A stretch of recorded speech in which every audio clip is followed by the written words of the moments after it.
mugeto ndapinda nemharidzo. Rega ndiimbe zvatinosangana nazvo muupenyu nenhamo dzatinadzo. Zvinhu zvinge zvachinjanagura, akuru vekwangu vakandidzura. Havasi vese vanoda zvemphenge-mphenge, saka avo chingovasiya vapenge. Check ngomararira kwese kwese matutu cha. Zimdanzo yachinja upenyu mulocation nene matutu cha. Anzi zimdanzo yachinja upenyu mulocation. Ukona munhu akuti akaimba wina stand ayachinja upenyu. Madabva kure zvinhu zvakaoma. Nematanga vaiseka vachitika tina kwatinosvika tinoimba marara. Zvamaitaura zviye hazvishanda kuti zimdanzo yedu ichaparara. Welcome to Dancehall Madness. Yeah, man, we are here to play dancehall music. If the vibe is good, I will play twice or thrice, or even 5 times. Let go! Oh na na, oh na na, oh na na na. Check ngomararira kwese kwese matutu cha. Zimdanzo yachinja upenyu mulocation nene matutu cha. Andirekeze kuruva mangoma, abandimise kuruva mangoma. Madabva kure zvinhu zvakaoma nematutu cha. Mwari vanipa mukana wekudzidzisa mayutsi zvinhu zvakanaka. Welcome to Dancehall Madness. Tidi kuti varasike kuitira mangwana. Muparidzi ndini, mugeto ndapinda nemharidzo. Rega ndiimbe zvatinosangana nazvo muupenyu nenhamo dzatinadzo. Zvinhu zvige zvachinjanagura, akuru vekwangu vakandidzura.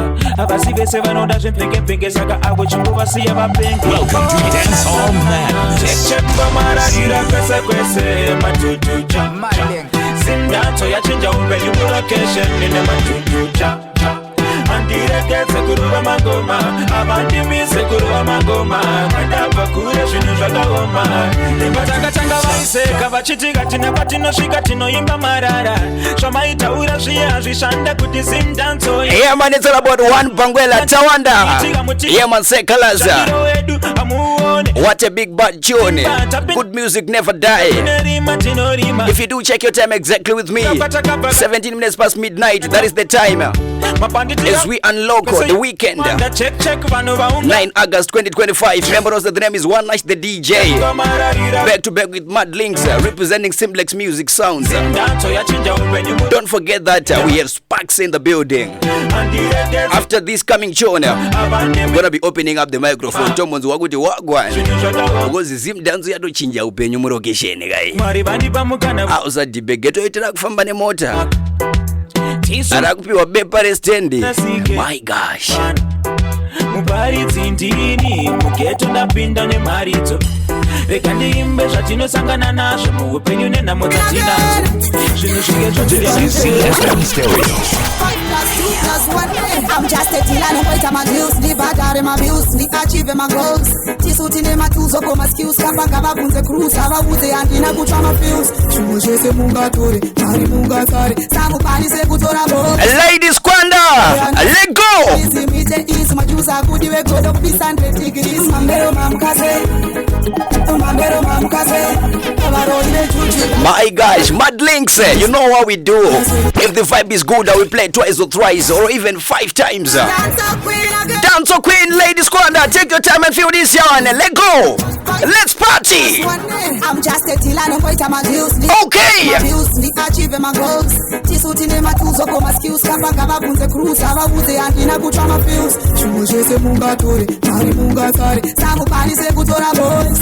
Kana maguro ya nasi maneri please mite is majusa kudi we go to be 100 degrees. Mambero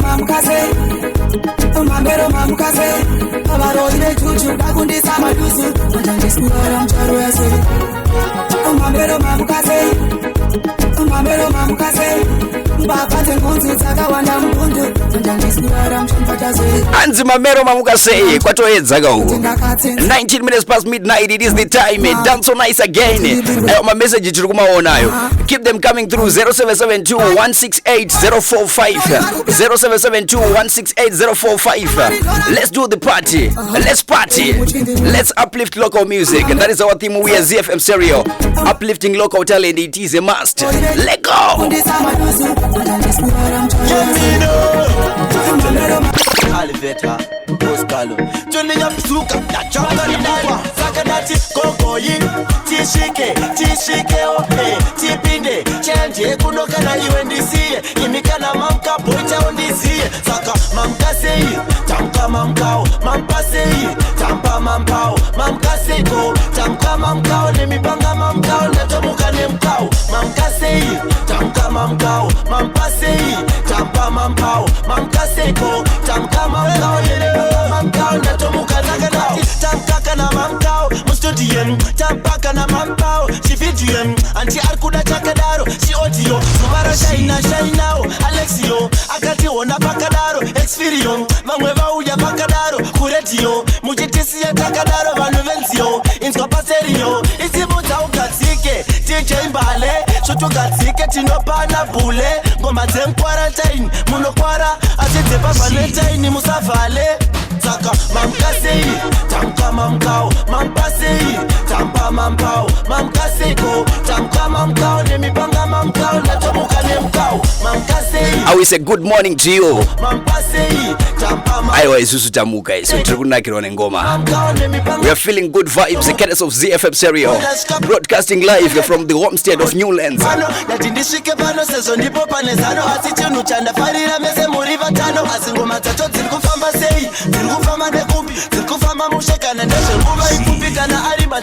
is ZFM Stereo.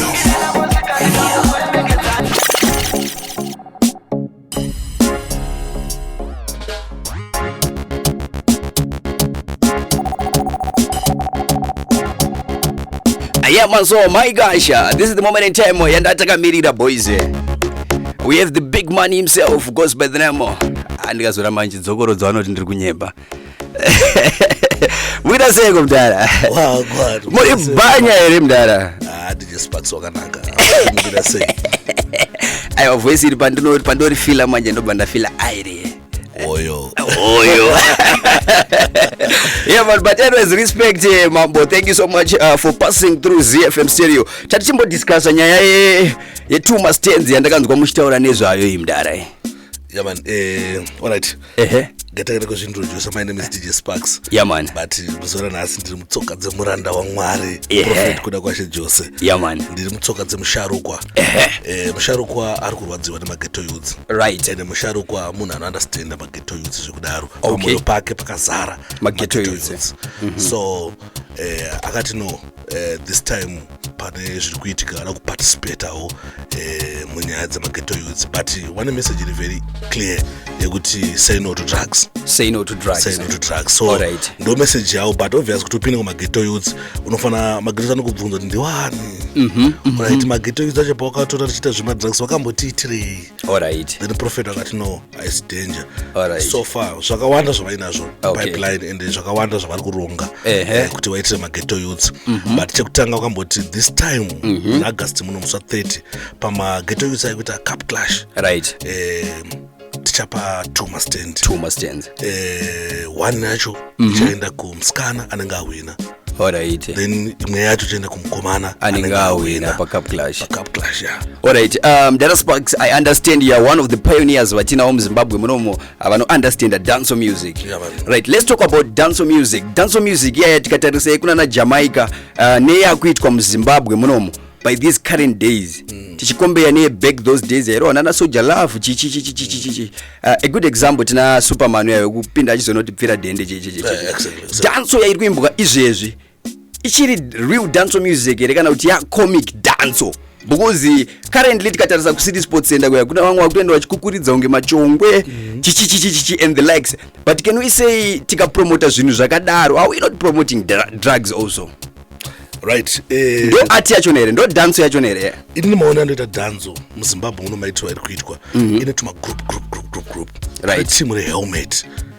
Ana Janos, ana Aita Fire, ana Irati. Right. Team yoye ikutraya kurova real danzo yatinoziva chaiyo. Exactly, yatoziva danzo from Jamaica. Okay. Even language vanoshandisa kutraya kuimba part. Okay. But one problem yavainayo. Right. Vakomana vehelmet, I think ndo kana kona mukana kuvabatsira muzora nhasi. Chimbotiudza itezo. Problem yavakomana wehelmet number 1 wanofunga kuti kuimba patwa kana kuti kuimba chirungu wa-international no hazvisiri izvo language unongoimba kune imwe language yaunoda ako but doesn't mean kuti wa-international so vanofana kupenetrata local market ivo vanobelieve kuti tisi tikuri vadhanzo chechaiwo ukurwa zvigubhu but ina I believe kuti vakomana avo vakauya kana kuri kusiti ngoma wouyawo wanoprova kuti iyi ndo uri kudhanzo because pangoneka kushorana kanenge ari kuti wasuya torwa dhanzo chechaiwo kuti magudu haisiyo dhanzo chechaiwo from Jamaica isusu tisine dhanzo so boys here rinofanira kubatika kumashows zimdhanzo iwayo because iwo havadi wede kuti zimdhanzo havatoride yawo idhanzo want iyi ndo real dhanzo not zimdhanzo they are targeting international market exactly but tavasina manotsi ekuziva kuti toita sei kuti svike international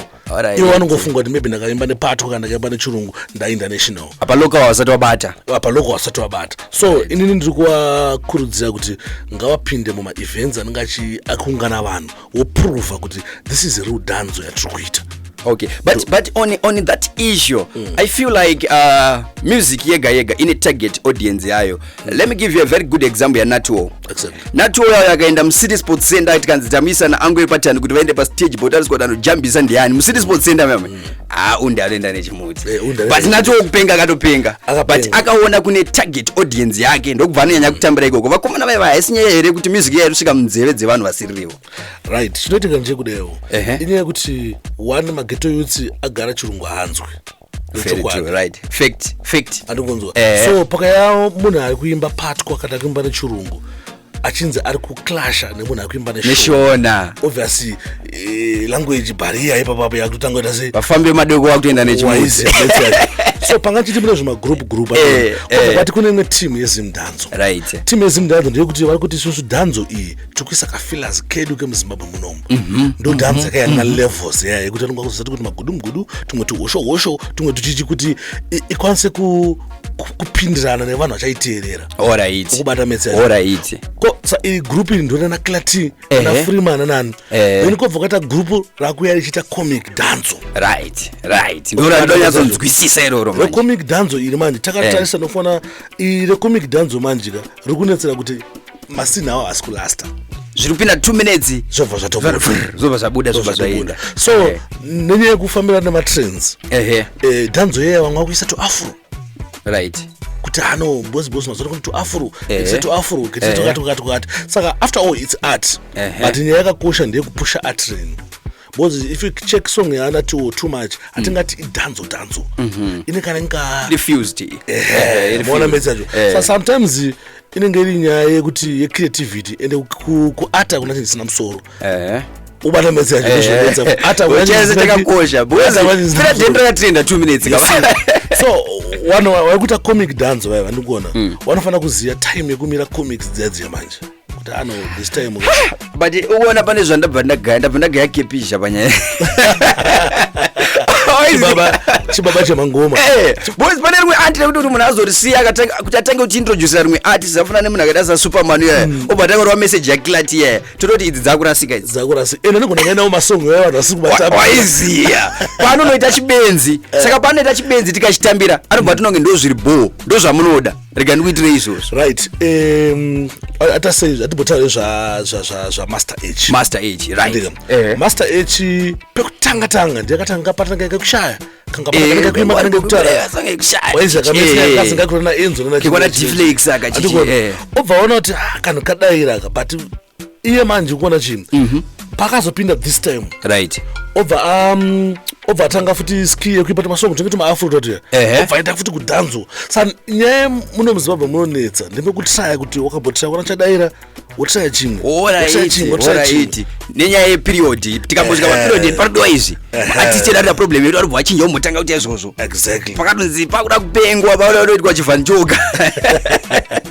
munhu akutopinda musaga yose but dzimwe comics dziri kuzonyanya ukaona handozva ndinototaura kuti dzikuzonyanya kozikona munhu ari kunzi imba otanga kukukurudza sejongwe zviri zvinokuda kuti uwana ungoonawo kuti no mufeso uyu kune mfesa kutange jongwe but hazviti kuti urambe uri mugame right azvitotoramba right so ku City Sports Center kwega pane paitwa ma Cup Clash registration chichichi kune mamwe real dance don vakabva kudhara na Temboman na Etherton chichi enough respect to all those big guys but City Sports Center munhu panoimba 4 lines kana dzaimboka zvinyadzi chichi vanhu pavanongonoti yo timu rada robva rati auya apedza uyo ndo maitirwera ari kufanira kuitwa City Sports Center Cup Clash yatitarisa edu mamwe ma Cup Clashes dance anoitwa kuna Jamaica chichi zvekungoti those people ka veku City Sports Center apana panel remajaji vanenge vakagara vachinyora kuti uyu lyrical performance yake yakamira sei, stage movement yake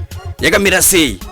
Tingotarisa kuti mafanzi aya angatopinda akadhakwa kamamwe mazhinji vachona tikatarisa out of 100% 75% inenge iri muyamea inenge yakadhakwa Germany. Zvoti pano kurohwa 2 lines dzakapenga chete zvezvinyadzi vanobva vati yo zvapazanzi maiwa auraya uyo nomaitirwa zvera right.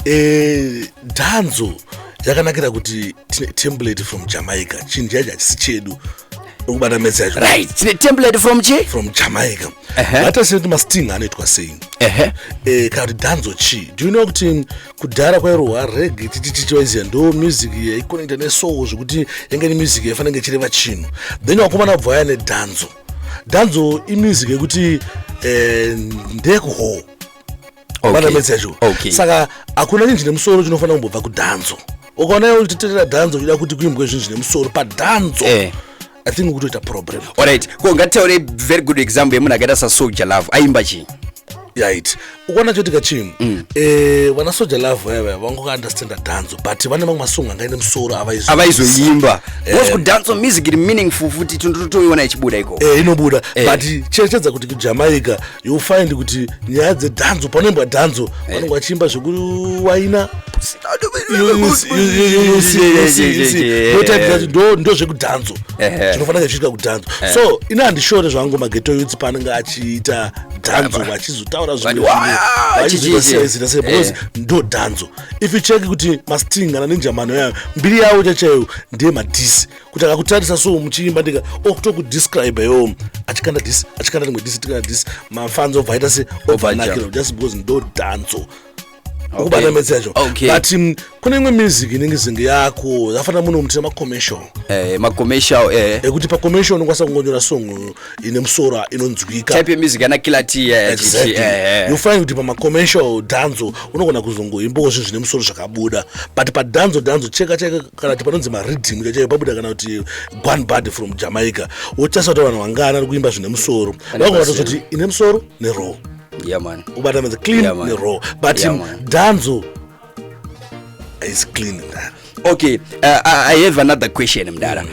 Tine vapfana vakaita sana kadiki, tine vapfana vakaita sana ngwere diki right, vapfana vaya let's say ngwere diki awina Cup Clash obva apiwa stand kana apiwa BMW. Zvine chirevo here pa age yemfana vaya kana tatengera muri yake, tatengera mai vakira babo wake. Atine mamwe ways ekuti vapfana vadiki vaya tiona kuti tingatsvagire kuti tovaita sei kana achinzi atora chimuti vapfana vadiki vaya. Right. Watalani yakanaka. Ina hangu I think chinhu chakaita sestand chakanakira munhu wese because you find kuti munhu wese anozongoda pekugara in the future. Very true. Even now vabereki vachitolola vakutochinja saka ukaona stand pamwe vakutoda pekugara. Then chinhu chakaita semota iri bow but mota inoda high maintenance, unofanira kuve netumari tufuel, unofanira exactly zvichakapiwa BMW but zvitori nani because kudhara maclash aitwa pasina chinhu chese chaiwinwa saka kuti ndava chipazi vakauya nenyechi mageto something exactly but kuzongoti BMW inotoitya panapa ndototenedza tumari but BMW inoitya because BMW ine magetsi akawandisa ine zvinhu zvakawandisa saka mota iri bo but inoda mari anogona kuzoimaintaina. Saka fokadiki akawina mota apana pakaipa but akawina stand atogadzira life right. Atogadzira life. My gosh, enough respect. Yeah man, it's all about one spark in the building. My gosh, keep on sending the messages. It's all about 0772-168-045. Remember also the name is One Night the DJ. We do have mad links also on the ones and twos, giving us some bangings. saka Prophet wari kugumira bhera apa kana kuti muna December futi kuCup Clash chiaona vachibudikira. Right, Prophet vari willing kuparticipate muzvinhu zvemageto youth kusvika ameno. Alright. Because Prophet vane urongwa hwakawanda. Apa ingori, this is just the beginning. Zvinhu wangwani Tuma Stand, and Tuma Stand anodhura kuratidza kuti vari serious saying nemageto youth nemessage yekuti say no to drugs. Right. Whole people are coming through. Zvikanzi Mdara chimbotibvunziraiwo kuti mastand aya location. Right. One yacho iri kuStone Ridge. Then the other one yacho ndakukangana kuti kupe, but madiresi akatopera, paperwork yakatopera, zvose zvato on point. Ndakatoona mapepa acho. Maground anti? Maground. Ingori stand. Unozongoona kuti katakada. Kuzozvoda kuita unozoziva zvekuita. But ground wadaro. Then pazvinhu zvida kuitwa naProphet. Prophet wada kuwaka marehabilitation center. Ubata message. Wada kuwaka masenders emarehab. Every ghetto. Ndo vision yawa kuti no DJ Sparks ndakuwaka every ghetto inofanira kunge ine center rehab. Right. Ndo zvinhu zvadakuita. Boys mageto ari kunyanya, ari kupenga. Boys nyaya yaProphet iri pamadrugs. And the Prophet anobelieve kuti nyaya dzemadrugs no something chiri physical only. Okay. Chinhu futi chiri spiritual. Saka choda kuti tichinamatiwa tichidila ne physically tichibata futi kumweya. Alright. Saka ipapa after Clash tichatsvaga process yekuti to selecta sei vanhu vekuti vakwanise kuwana wakuda help yekurekoda. Tichizoanaunza tizodza vanhu because Prophet vari ready kubhadha boss apa 1-2 achawina but mageto tsakaunda chaimba. Vanenge vakawanda kuCup Clash kuya vese vanenge vachifanira kuti vabatsirike. Exactly. Saka tichakutora namba kana maybe 100 kana 200 yemasong achabhadharwa kumastudio kuti vanhu vakwanise kuita se kurekoda. Okay. Ndo zvimwe zvikurongwa na Prophet. Okay. Aiwa.